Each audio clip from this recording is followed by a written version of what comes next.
Watch Transit TV right now. I'm Tochku Michael. Keep watching Transit TV. Thank you. So the issue now is when you don't have Kai Havertz, who do you have? Because once you move him up top, he delivers as a striker.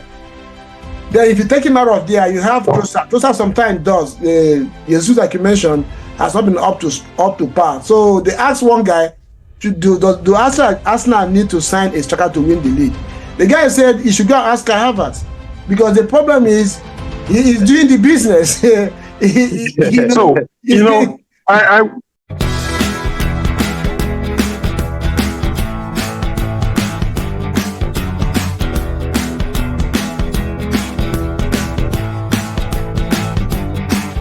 now, Arsenal is another game that was very interesting as well. 2 times now in a row coming back from behind to win their games. And a lot of people have there are different ways to look at this one. Some people say it's championship mentality. Some people said they're having cracks on the wall that eventually, if they keep doing this, they might not be able to get away from it. But last season, the Arsenal pushed Man City all the way. They started like this as well. In the first half of the season, they were only very, very clean, very, very sleek. They were just trying to winning games in anyhow they could. Once January came, it looked like the team exploded and they started playing and scoring a lot of goals. But this one here, they scored 3 goals, one goal down after dominating the first half. Arteta made some changes, about 4 changes to the usual 11 that starts. Partey went to the right back. Jorginho came in for Partey, and Gabriel Jesus replaced Trossard, and Kai Havertz dropped in the middle. Then he used Raheem Sterling to start ahead of Martinelli. So what did you make of the lineup? Did you think it was part of the reason why Arsenal didn't really have it was a very toothless first half into that game? Yeah, Kel. Okay, I thought you were asking Ugum.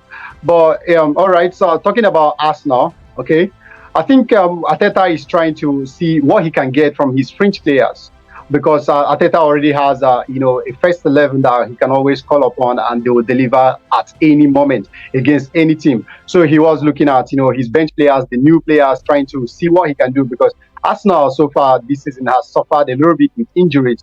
Injuries to the likes of Tom Biasu, who I think is back. And now Julian Timber is out again. Mikel Merino came into Arsenal, and the first thing he did was to get injured in training. Exactly. He's back playing.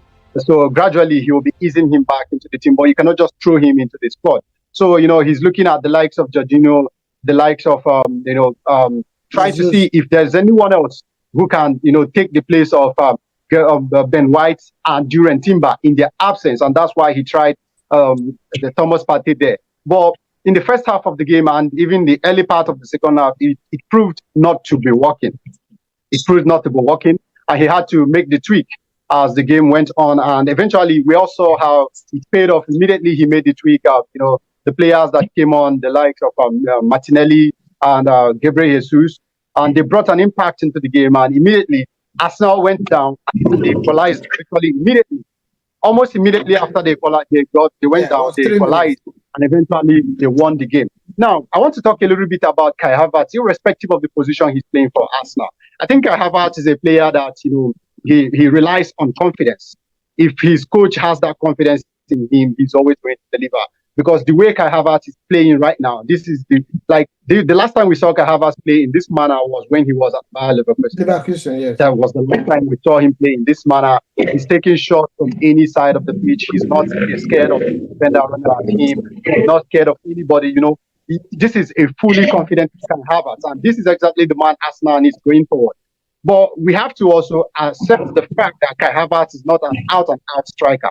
So if you want to win the championship, you need to get a proven striker. So Kai Havertz will definitely be there always. But then in games when you need a striker, a man who can just, within a split second decide the game for you, you would be relying on your striker. Gabriel Jesus has actually not proven to be that man.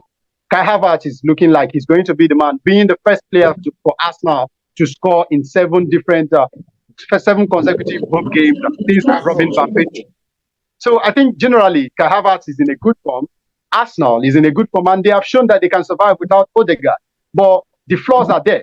The flaws are there for everyone to see. But how can you exploit those flaws? That is something that Arsenal hasn't allowed their opponents to do.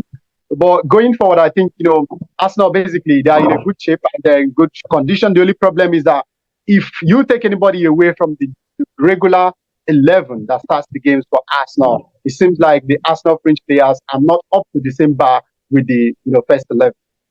Okay, but I don't know if you agree with that last statement, but I want to ask you, before now, the talk was that Arsenal, the right side of Arsenal attack, midfield to attack, was way more potent than the left side. But it looks like Arteta is deliberately trying to fix that left side, bringing Moreno and Calafiori on the left back and left eight, then Martinelli. All of a sudden, the last two games that we've had Moreno play and Calafiori play in the left back, it looked like Martinelli had been unlocked. Do you see anything going down that left side, Ugum? And like Kel mentioned, I don't know if you agree with him that Arsenal, just after the first 11, there is a gap between people that come in. Well, okay, let me answer the first question, which is what was the first question again? Around fixing the left side of attack for Arsenal. Fixing the left side, yeah. Well, yes, I think that Merino has definitely added something to that side.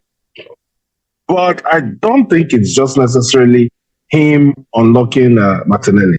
I just think that Martinelli has been trying. He's been playing well. The problem was actually getting a goal. I think that not getting a goal earlier in the season affected his confidence, made him snatch at chances quite a bit instead of taking his time and picking his spot and scoring. So because he was very unlucky, he made even the Brazilian national team to drop him from the squad. And those things, Brazil, if you're able to get into that team, you want to stay in the team as long as possible. So all those things made him lose a bit of confidence. But once he scored that first goal, we can see that it gave him some energy. It energized him more. I think it kind of coincided with Marino coming in. Definitely, I would say, I would even give Calafiori more credit in that sense than Marino.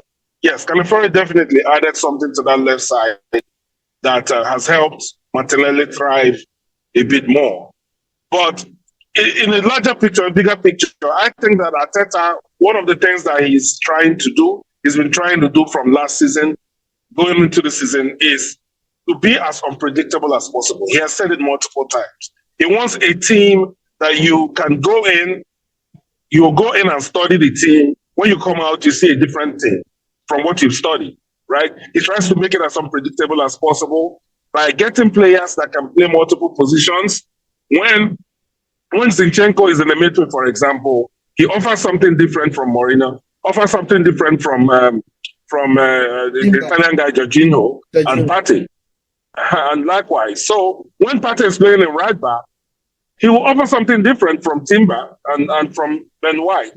So when you have players that are adaptable, means you can be quite adventurous and quite unpredictable with your approach to games, making your opponents guess more and more. So, I think that goal scoring, two reasons I would say Martinelli has improved. Martinelli's form will be number one, getting that goal that he badly needed, which I think will also help Jesus in the long run, and the influence of Calafiori. I don't think that Merino has played enough to really bring for us to really see that value that he's bringing on the left side. Now, to the question of was a striker? No, he's Kelly mentioned there that Arsenal, they're in a good place, but he believes that first 11, yes. Just the first 11, yes. Yeah, well, I don't think I agree on one part, but I don't agree on the other part. I agree on one part in the sense that, yes, we can see a difference between when Trossard or Martinelli starts and when Jesus starts. That difference is just in Jesus. But we know that Jesus has a talent, perhaps even more talented than these guys were mentioning. So, but there's something going on with Jesus that has made, for example, notice and call it first 11 versus second, versus non-first 11. Jesus is supposed to be first 11 for Arsenal, but he has had a dip in form. An injury, a long layoff as well. A long layoff, and then his attitude. His attitude is a big problem for me personally. I think that that's part of why he's going through what he's going through, and he's not, there's no end in sight yet. I don't think he's the best of team players. Like last match, I noticed that when he was leaving, when he was subbed, he was very unhappy with Arteta. It was clear, he kind of snubbed the manager when the manager wanted to give him a hug and all that. So he's frustrated. But when he gets opportunities, if he plays as a team player, there was a clear difference between Jesus' approach in that game and Sterling. Sterling was playing, making his first start at home, for Arsenal. But you could see that he was playing for the team, and he almost got his reward. He almost got a goal, if not for that block by the defender on a rebound. Yeah.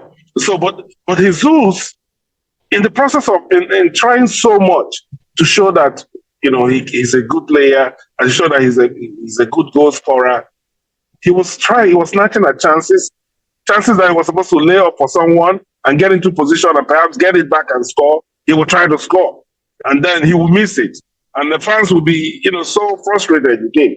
So if I had his ear, I would say, boy, you know how to play the game. You're technically sound. You can dribble, you can pass, you can shoot. Calm down and play with the team. You don't snatch at chances. Play with the team. Your goals will come naturally. You get your confidence back, and we have the old Jesus.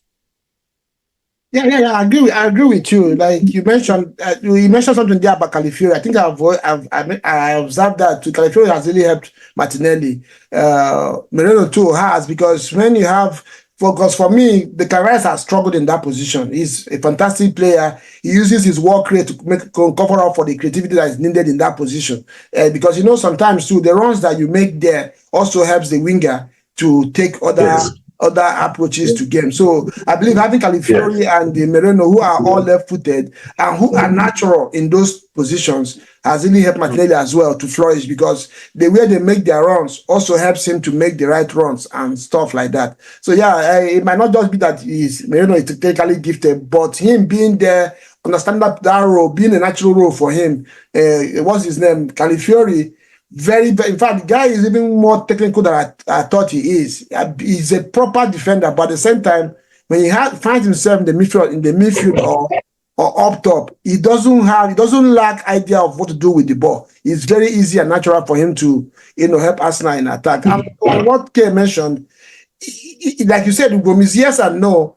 From the midfield to the defense, Arsenal had loads of options, and they are all quality. There's really no much different. Except that Gabriel Magalhaes and Saliba formed a partnership that is difficult to replicate with other people. But going forward, yes, somebody mentioned something yesterday, like Carvajal is a problem for Arsenal, because going forward, it tends to be a solution to almost every problem. So the issue now is, when you don't have Carvajal, who do you have? Because once you move him up top, he delivers as a striker. Then if you take him out of there, you have Trossard. Trossard sometimes does. Jesus, like you mentioned, has not been up to par. So they asked one guy, do Arsenal need to sign a striker to win the league? The guy said he should go and ask Kai Havertz, because the problem is he is doing the business. I may I add something to that? Honestly, I was going to bring this. I was just waiting to bring this up, and I'm going to ask Kay the question. Maybe it's something we might revisit later, right? A lot of us, we kind of, I don't know how to put this. Generally, as sports fans, we tend to hold on to certain stereotypes and cliches. Yeah. Do we necessarily have to have an official number nine that's known as a striker? Traditional number 9, yes. Traditional number 9 that's known as a striker, right? Versus, you have someone that is not known as a striker, but the person is doing the business. Check his record from January. We are now in October. From January to October, his record compares, side by side with the best striker on the planet right now in Erling Haaland. Check the number of goals he has scored in the EPL, and assists, more involvement, and check the number that Haaland has scored. So because he's not a typical number 9, people tend to believe that Arsenal cannot win the league without going to get a typical number 9. When you have someone that's already doing that job, producing the result that a typical number 9 will produce, do you necessarily have to go by a typical number 9? And I think before you answer, let me add to the question. So answer it together. Before the season started, the talk was the Arsenal needs to go and get a 20-25 goals a season striker. Kai Havertz is on 4 or 5 already. This is just 7 games into the season. So as you answer, can Kai Havertz give Arsenal 20-25 goals this season, the way he's playing? So answer the two together. Okay, let me start with the first question. The first question asks, is it necessary? Is it really necessary to get an out-and-out striker, whereas you already have a player who is giving you the goals? What I think is, whoever scores the goals is a striker. If your team has the goalkeeper scoring the goals, the goalkeeper becomes the striker. I'm saying that figuratively. Right. I'm saying that figuratively. So now, what I mean is, you don't necessarily need to have a player who dons the number 9 shirt, or a player who is always looking around the penalty area to see if the crosses are coming in, or you're looking for a player who is, always looking for goals to poach. I mean, there are different kinds of players. There are different routes to football. There are the ones who want to join up in the build-up, and eventually you'll still find them in the box scoring the goal. There are still the ones who, the likes of Erling Haaland, who just want to hover around the box and, get the service down to them and they deliver. At the end of the day, what matters the most is who is scoring the goals. Are we scoring the goals? In fact, are we scoring the goals? Right. Let me scratch the first one. It's not who is scoring the goals. It is, are we scoring the goals? And, we all know that goals win you games. Goals win you titles. So if Arsenal can keep scoring, it doesn't matter if it is coming from Kai Havertz. It doesn't matter if it's coming from Bukayo Saka. It doesn't even matter if it is coming from David Raya. Whoever it is coming from. Is Arsenal scoring? That's the question. If the answer is yes, the next question should be, are they outscoring their opponents? If the answer is yes as well, then there's no need to say, we need Victor Osimhen, we need a Victor Gilchrist, we need a this. You do not need that person. What you need is a goal scorer, and you have goal scorers around the team. So there's not necessarily any need to get a new player. But where I have my problem with the set of players that Arsenal have, and I understand why people most of the times, say that a team that does not have a traditional striker cannot win the league is because, it is, yes, you can describe it as a stereotype, but then let's look at it from the perspective, this league thing is a marathon. We have just played 7 games in the league, which means we still have about 31 games to play in the Premier League. And before these 31 games to be concluded, there will come a time when the players will be fatigued. Kai Havertz cannot play all games. Now, you need to have a natural striker that even when the players are tired, he will still have to, he gets one chance and he takes it. That is one thing you will always get from a prolific striker like Erling Haaland. One chance comes, he takes it. But, when you get someone who is not an out-and-out killer, that's like Kai Havertz, who I call a hybrid of a player. He doesn't necessarily know his position. He plays every position. Even with the German national team, there was a time he played at the left back. So, he's a player, he's a team player, he's a utility player. Sometimes, whenever you say, go and play this position, he goes and he delivers. So that's not good. I have something to say. I like your point. I think it's interesting. And I think we need to do a study. Yeah? I'm thinking about this. I use Manchester City as an example. Yes. Yeah? I was going to mention that. It would be interesting to check how many tight games, maybe 1-0 wins or 2-1 wins, have they won courtesy of Erling Haaland's goals, right? You will see that most times when Haaland scores for City, when they beat 2-0, 3-0, yes, he takes his chances, I agree. But in really tight games, where a goal is needed, I don't think you'll be surprised to learn that the people that supply those goals that win those kind of games are never Haaland. I can tell you, Gundogan, Silva, and Rodri. But Svadiol, Gundogan, Svadiol. This is your left back defender. For last season, yes. As one when Gundogan was there, he was a specialist in doing those kind of things. So you see, that if you boil it down to those tight games, if you're a smart coach and you have options, you make even your defenders able to get into scoring positions and take their chances. You may not necessarily need that so-called killer that will decide tight games for you. It's interesting you're saying this. Remember our argument at the beginning of the season. You are on the other side of the spectrum, and thank God you've come back here. But let me add something to that. You remember before I was on the other side of the spectrum. Yeah, you were. Even when I was telling you that we don't really need a striker, you said we needed a striker. But let me add something to it. If you remember also, this weekend, I'm sure you were surprised when I told you that in the league, City has scored exactly the same number of goals that Arsenal has scored.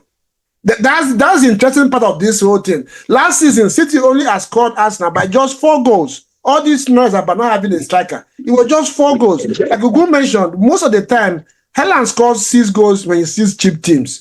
He's scored a lot of goals. But in terms of how many games does he score? Yes, I think they say he has scored against all the teams. I think it was Saka. So when you look at it very well, like Bruno was mentioning, when the chips, when it's really, really tight, to City will actually rely on Haaland to bail them out. I don't think the answer is yes. Yes, he scores a lot of goals.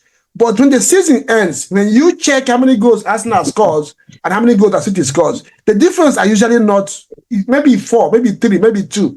Like you mentioned, the issue is that is the team scoring the goals. Now you said something about Kayabas when he's not playing. Who's going to play? This was a question too when Odegaard was playing every game. When Arsenal lose Odegaard, they're going to struggle. Yes, they will struggle, but there's no other guy on the bench. But Arteta has found a solution. They have still won very big games in Odegaard's absence. So I believe that somehow, one way, Arteta has shown that he's only going to find a solution. And this is the evidence of a coach becoming a top coach or being a top coach. Even Pep mentioned it the other day. They asked him, he said his problem is that Arteta knows the way he works. But he can't tell you how Arteta is working in Arsenal. And you can see that he's showing when he's playing against Arsenal. He finds it difficult to figure out what Arsenal is trying to do. So yeah, I think all of us have our point, and that's true. The truth of the matter is that Arsenal should, people like Jesus, Raheem Sterling, and I think Raheem Sterling, like you mentioned, is going to come through good for Arsenal. He's just learning the dynamics of the team, and he could see signs on Saturday that he's getting there. Jesus, on the other hand, like you mentioned, needs to work on his attitude. I noticed there are 2 games ago that there was something, he didn't look like he was happy. But bro, you were out for a long time, and this team held it in your absence. So don't think you're going to come back and just boss over them. No, you need to work and get back to your position. I don't know if you want to send it out. Can round up this one and move to the next one. No, nothing to say anymore. I mean, I think you've said it all. It's just basically Arsenal. I think Arsenal has the championship, attitude right now. I think the mentality is about that of champions, even though they haven't won the Premier League, but having come second twice, I think they already feel like they have been champions. They have been this close to it. So, the only thing left is for them to touch the trophy, and I think they already have the attitude. This is the season for Arsenal.